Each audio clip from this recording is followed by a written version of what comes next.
Hello everyone, today our subject is maths. So बच्चों, आज हम पढ़ने वाले हैं chapter number 6 the junk seller. Okay,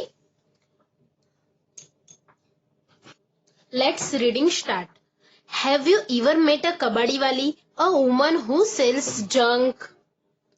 क्या लिखा है यहाँ पर कि आप कभी किसी कबाड़ी वाली से मिले हो? जो कबाड़ मतलब के घर का टूटा फूटा सामान, मतलब बच्चों जो वेस्ट सामान होता है ना उसे बेचते हैं, उसे हम कबाड़ी वाली कहते हैं। ठीक है, then this is a true story told by Kiran who has a junk shop in Patna. Junk क्या होता है बच्चों? हमारे घर का टूटा फूटा सामान, ठीक है, वेस्ट सामान जो हमारे किसी भी काम का नहीं होता है। तो बच्चों ऐसे ही उसको कचरे के डिब्बे में फेंकने की वजह हम क्या करते हैं, उसको बेचते हैं। ठीक है, सो बच्चों वही हम किसे बेचते हैं? कबाड़ी वाले को। ठीक है, कबाड़ी वाले हमारे घर से न्यूज़पेपर, फिर हमारी जो बुक्स होती है ना बच्चों, वेस्ट बुक्स, वो गद्दे, प्लास्टिक का सामान, टूटे हुए सामान, उसे खरीद के वो लोग ले जाते हैं। ठीक है, और हमें वो लोग थोड़े से पैसे देते हैं। सो बच्चों इसे हम क्या कहते हैं? Junk collector. ठीक है, सो ये जंक कलेक्टर जो होते हैं ना, वो क्या करते हैं, ये सारे सामान जो वो ले जाते हैं ना, वेस्ट वाला सामान हमारे पास से वो लोग ले जाते हैं। फिर वो लोग क्या करते हैं, जो जंक सेलर होते हैं ना, मतलब जंक सेलर लोग की जो शॉप होती है ना, उधर जाके उनको वो लोग बेच देते हैं। ठीक है, उनको हम कहेंगे जंक सेलर। सो इसी प्रकार ये जो है ना किरण, वो एक जंक सेलर है। ठीक है, उनकी शॉप पटना में है। ठीक है, सो आज हम उनके बारे में जानेंगे। ठीक है, वो क्या कह रहे हैं आगे देखते हैं। I study in a Hindi medium school in my village. वो कह रही है कि मैं हिंदी मीडियम में पढ़ी हुई थी गांव में। My father wanted girls to study like boys. I love Hindi and science but I hate maths. Today maths is most useful for my work. I could never imagine this in school. आज उनके काम के लिए addition और subtraction ही main बात है। ठीक है, क्योंकि उनको जंक खरीदना और बेचना जो पड़ता है। Now some do revision rupees and paisa. So बच्चों, the currency in India is rupees. हमारे जो कंट्री में, मतलब इंडिया कंट्री में जो करेंसी यूज होता है उसे हम क्या कहते हैं? रुपी। ओके, करेंसी का मतलब होता है जो मुद्रा हमें इंडिया के अंदर कुछ सामान खरीदने के लिए इस्तेमाल करना पड़ता है। हमारे जो इंडिया में नोट चलते बच्चों, उनको आप दूसरी कंट्री में जाकर यूज करना चाहोगे तो यूज नहीं हो सकते, क्योंकि ये सिर्फ इंडिया के ही मतलब नोट्स होते हैं। ठीक है, क्योंकि अलग अलग जो कंट्री होती है ना बच्चों, उनका अलग अलग करेंसी होता है। ठीक है, next, the symbol for rupees is this. Okay, मतलब रुपीज का सिंबल क्या है बच्चों? ये। एंड बच्चों last one, 1 rupee is equal to 100 paisa. ये तो बच्चों आपको पता ही होगा ना, सो ये आपको याद रखना है। ठीक है, let's continue chapter. When I was young my father died in a accident, so my mother worked as a servant in some houses. We had a difficult time. I had to leave school after class 8. I wanted to study more, but my mother got me married. My husband family live in a mud house. His two brothers and his sister did not go to school. He had a tea stall. तो यहाँ पर किरण क्या कह रही है, जब मतलब उनके पापा की डेथ एक एक्सीडेंट में हो गई थी, फिर उनकी मम्मा ने सर्वेंट का काम शुरू कर दिया था। ठीक है, और उन्होंने फिर किरण, मतलब जो किरण थी ना, उन्होंने 8th स्टैंडर्ड में ही स्कूल छोड़ दी थी, और उनकी मम्मा ने किरण की मैरिज करवा दी थी। ठीक है, और उनके जो मतलब किरण के जो हस्बैंड थे ना बच्चों, उनकी छोटी सी टी स्टॉल थी। ठीक है, और उनके जो हस्बैंड के मतलब 2 भाई थे और एक बहन थी ना, वो स्कूल नहीं जाते थे। और उस मतलब जो टी स्टॉल थी ना बच्चों, उसमें ही चाय बना के वो बेचते थे और अपना मतलब गुजारा करते थे। ठीक है। Next, find out how much for a cup of tea. Ask people and find out the cost of cup of tea. So बच्चों यहाँ पर क्या कहा है कि हमें क्या करना है, टी की प्राइस यहाँ पर कॉस्ट लिखनी है। ठीक है।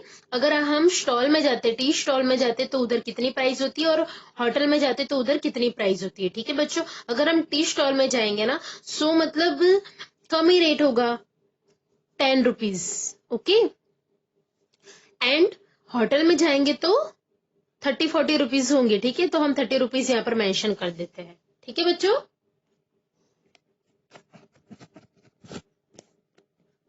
आप कैसे लिखोगे, देखो रुपीज लिख रहा है ना हमें। ठीक है, ऐसे लिखोगे आप। Okay. Now question is, if a person who runs a tea stall earn 30 rupees in a day, how much will he earn in 10 days? एक आदमी जो चाय बेचता है स्टॉल में, वो एक दिन में 30 रुपीज कमाता है, तो वो 10 दिन में कितना कमाएगा? We will solve this question in unitary method. अगर हमें किसी एक यूनिट की वैल्यू दी गई है और हमें मैनी यूनिट्स की वैल्यू निकालनी है, तो हमें क्या करना पड़ेगा? मल्टीप्लीकेशन। ओके। 10 क्रॉस 30। ओके। 10 क्यों? क्योंकि हमें कितने डेज का मतलब कितने डेज की निकालनी है? 10 डेज। ओके। 10 और पर डे कितना अर्न किया उन्होंने? 30। सो 10 डेज की निकालनी है तो 10 क्रॉस 30। ओके। ये मल्टीप्लीकेशन इजी बच्चों। देखो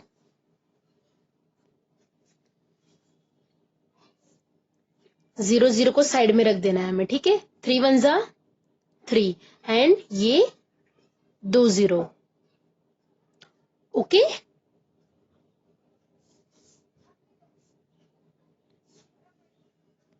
सो बन जाएगा ₹300।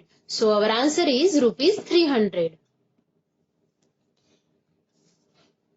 If a person who runs a tea stall earn ₹13 in a day, how much will he earn 10 days? So our answer ₹300. Okay. And in a month. So बच्चों हमें क्या पूछा है? मंथ का पूछा है। ठीक है। सो बच्चों हमें यहाँ पर 1 मंथ का पूछे। 1 मंथ में कितने डेज होते हैं? 30 डेज होते हैं। ओके बच्चों। सो हमें क्या कहा था? वो जो है वो मतलब एक दिन में कितने कमाते हैं? ₹30। सो हमें 1 मंथ में पूछे तो 1 मंथ में 30 डेज होते तो 30, और वो पर डे कितना कमाते हैं? 30 रुपीज। ओके। 30। ओके। क्या करना है हमें यहाँ पर? मल्टीप्लीकेशन। ओके। 0 0 को साइड में छोड़ देना है। ठीक है। 3 3 जा 9। देन ये 2 0 है, उनको यहाँ पर लिखना है। ठीक है। Rupees. So our answer is ₹900। सो बच्चों ये तो रही किरण के हस्बैंड की कहानी। अब किरण क्या सोचती है वो देखते हैं। सो बच्चों यहाँ पर आपको 900 मेंशन कर देना है। ओके। किरण ने सोचा, I thought of starting my own business. I thought I should open a bangle shop और a tailor shop. But my uncle said that we could earn a lot by opening a junk shop. In 2001, my mother-in-law and I opened a junk shop. We took a loan of rupees 8,000 for the shop. बच्चों क्या आपको पता है loan क्या होता है? Loan मतलब money that someone lends you when you do not have money with you.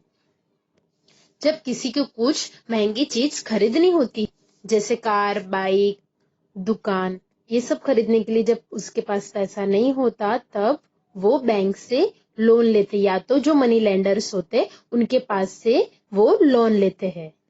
Loan लेने का मतलब होता है कुछ समय के लिए उन्हें पैसे मिल जाते हैं अपनी खरीदने वाली चीज खरीदने के लिए. उसके बाद धीरे धीरे करके वो पैसा वापस कर देना होता है. Then usually bank gives us loan and sometimes from some money lenders also we get the loans.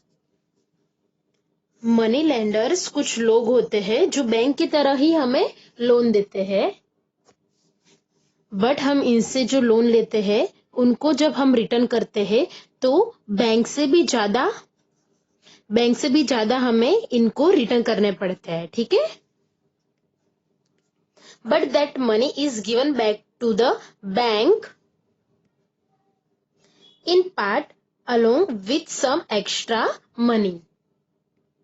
मतलब छोटे छोटे हिस्सों में हमें पैसे बैंक को वापस कर देने होते हैं, क्योंकि बैंक को भी अपना फायदा करना होता है. ठीक है. जितने पैसे आपको लोन देगी उससे थोड़ा ज्यादा पैसा वो आपसे रिटर्न लेते हैं, जिससे बैंक का फायदा होता है. उससे हम क्या कहेंगे? इंटरेस्ट. ओके. उसी तरह किरण को भी एक दुकान खरीदनी थी. उसके पास इतना पैसा नहीं था, इसलिए उन्होंने क्या की? लोन ली बैंक में से. कितने की? ₹8,000. और जब दुकान में जो सामान पड़ा था ना, उसको बेचने के बाद फिर उसके पास पैसे जमा हुए. फिर उसने क्या किया? धीरे धीरे जो उन्होंने लोन ली थी ना, वो धीरे धीरे करके लौटा दी बैंक को. ठीक है. Have we ever heard of someone taking a loan? सो बच्चों, कई लोग कार लेने के लिए लोन लेते हैं, बाइक लेने के लिए लोन लेते हैं, हाउस, शॉप. ठीक है. जैसे कि किरण ने लोन ली ना शॉप खरीदने के लिए, सो उसी टाइप में लोन लेते हैं ना. सो आप पूछना अपने मम्मी पापा से. ठीक है. बाइक लोन, कार लोन, ठीक है, shop loan. Okay. Then how much loan was taken. So बच्चों, जैसे कि कार या बाइक खरीदनी हो ना, सो वो कितने की? 60,000 की लोन लेनी पड़ती. ठीक है. और अगर शॉप हुई या तो हाउस हुआ, ठीक है, उसके लिए कितनी बड़ी बड़ी भी मतलब बड़ी बड़ी भी लोन लेनी पड़ती. ठीक है. जैसे कि 2 लाख. ठीक है. Then how much money was paid back. So बच्चों, जैसे कि कोई 60,000 का लोन लेगा ना, तो उसे कितने रिटर्न करने पड़ेंगे? 65,000. ओके. एंड 2 लाख का कोई लोन लेता है तो उसे कितने रिटर्न करने पड़ेंगे? 2,17,000. ओके. उसी तरीके का लोन लिया है हरिया एंड बाबू ने. देखते हैं. Hariya and Babu want to buy a hand cart for ₹300. So Hariya and बाबू को क्या खरीदना है? हैंड कार्ड खरीदना है, जो 300 में आता है. ठीक. हरिया और बाबू है वो बहुत गरीब है, उनके पास 300 भी नहीं है. इसलिए उन्होंने क्या किया? बैंक से लोन ली. कितने की? ₹300 की. I have taken a loan of ₹300 from a bank for 6 months. 6 months का मतलब है, 6 months के ड्यूरेशन में वो बैंक को ₹300 मतलब रिटर्न कर देंगे. ठीक है. थोड़े थोड़े करके, पर उसका लिमिट होता है. जैसे कि 6 months है ना बच्चों, तो 6 months के अंदर ही वो रिटर्न कर देंगे बैंक को. I will pay ₹51 every month to the bank. वो कितने रुपीस मतलब मंथ में रिटर्न करेंगे? 6 मंथ में, 6 मंथ में, एक मंथ में वो 51 रुपीस वो रिटर्न करेंगे. ओके. Every month. और बाबू ने क्या कहा, but I have taken a loan of ₹300 from Chunnilal. Babu ने किसी बैंक से लोन नहीं लिया, उन्होंने एक मनी लेंडर चुन्नीलाल से लोन ली थी। After 6 months, I will pay back ₹360। उन्होंने लोन ली थी 300 की, बट उनको रिटर्न करना है ₹360। Who has to pay back more? हरिया और बाबू। सो क्या पूछा यहाँ पर कि कौन रिटर्न सबसे ज्यादा कर रहा है, ठीक है, सबसे ज्यादा पैसे कौन रिटर्न कर रहा है। Now solve. In 1 month, Hariya will pay ₹51. In 6 months, he will, मतलब how much he will pay? So 6 cross 51, क्योंकि मतलब हरिया जो है वो एक मंथ के 51 रुपीज पे करते हैं, तो 6 मंथ के कितने हुए, सो 6 क्रॉस 51। हम इसे सॉल्व करते हैं, ठीक है, यूनिटरी मेथड से। 6 1 जा 6, 6 5 जा 30, okay, ₹306। So our answer is 306 rupees. Okay? Our answer. So in 6 months, Hariya will pay ₹306 to the bank. Okay? Where Babu will pay back ₹360 to Chunnilal after 6 months। तो फिर ज्यादा कौन पैसे दे रहा है, हरिया और बाबू। सो बाबू जो है वो ज्यादा पैसे दे रहे, बाबू हैज टू पे बैक मोर। ओके, बैंक जो होती है ना वो कम इंटरेस्ट लेती है, बट जो कोई मनी लेंडर्स होते हैं ना वो ज्यादा पैसे बैक लेते हैं।